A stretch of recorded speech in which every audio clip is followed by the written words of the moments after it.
घने जंगल के बीच एक पुराना बरगद का पेड़ था। लोग कहते थे कि रात को अजीब आवाजें आती हैं। उसी जंगल में शेर, भालू, लोमड़ी और बंदर रहते थे। सब जानवर रात होते ही अपने घरों में छिप जाते थे। एक दिन छोटा बंदर चीकू जिज्ञासा में बरगद के पास गया। अचानक तेज हवा चली और पेड़ों की डालियां हिलने लगी। तभी झाड़ियों में सरसराहट हुई। चीकू डर गया, पर हिम्मत नहीं छोड़ी। उसने देखा कि एक बड़ा काला साया इधर उधर घूम रहा है। चीकू तुरंत शेर राजा के पास भागा और सारी बात बताई। शेर, भालू और हाथी उसके साथ वहां पहुंचे। सबने मिलकर देखा तो वह कोई भूत नहीं, बल्कि घायल तेंदुआ था। वह दर्द से कराह रहा था। हवा से परछाई डरावनी लग रही थी। जानवरों ने मिलकर तेंदुए की मदद की। कुछ दिनों में वह ठीक हो गया और सबका दोस्त बन गया। बरगद वाले उस जंगल में शांति ज्यादा दिनों तक नहीं रही। घायल तेंदुआ ठीक तो हो गया था, लेकिन एक रात अचानक जंगल में भयानक दहाड़ गूंजी। आसमान में काले बादल छा गए, बिजली चमकने लगी और तेज बारिश शुरू हो गई। जानवर डरकर इधर उधर भागने लगे। तभी खबर मिली कि जंगल में एक विशाल जंगली भैंसा आ गया है, जिसकी आंखें लाल और स्वभाव बहुत गुस्सैल था। वह पेड़ों को सींग मारकर गिरा रहा था। छोटे जानवर कांप रहे थे। चीकू बंदर ने पेड़ की ऊंचाई से देखा कि भैंसा उसी बरगद की ओर बढ़ रहा है। शेर राजा ने दहाड़ लगाई, लेकिन भैंसा रुका नहीं।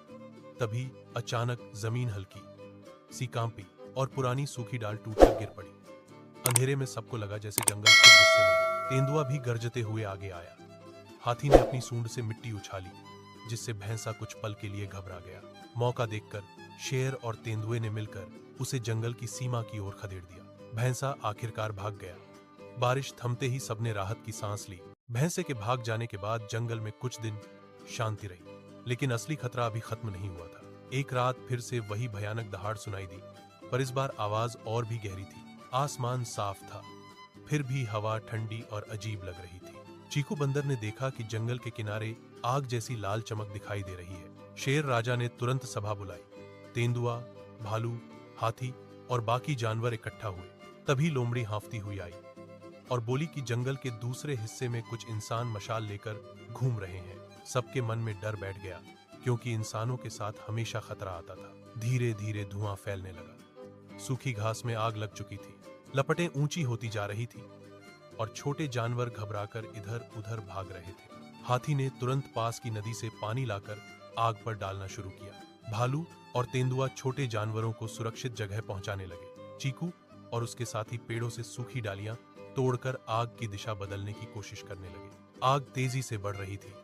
तभी अचानक तेज हवा की दिशा बदल गई। नदी की नमी भरी ठंडी हवा ने लपटों को कमजोर कर दिया। हाथी और बाकी जानवरों की मेहनत रंग लाई। काफी संघर्ष के बाद आग बुझ गई। सुबह जब सूरज निकला तो जंगल जला हुआ जरूर था, लेकिन सब सुरक्षित थे। उस दिन जानवरों ने समझा कि असली खतरा डर नहीं, बल्कि लापरवाही और फूट होती है। मिलकर खड़े रहें तो सबसे खतरनाक रात भी गुजर जाती है।